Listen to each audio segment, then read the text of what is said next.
Did you defeat us with ballots? How have you held your union together? Through democracy.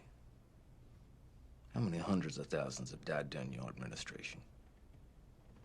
Your union, sir, is bonded in cannon fire and death. It may be all right.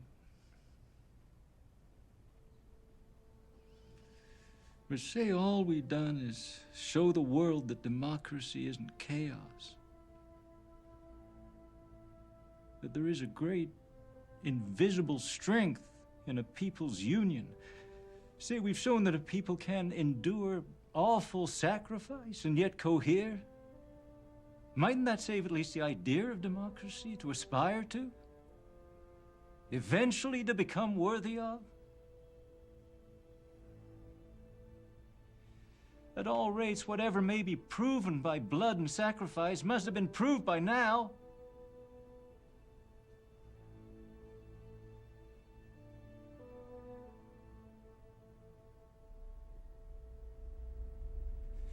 Shall we stop this bleeding?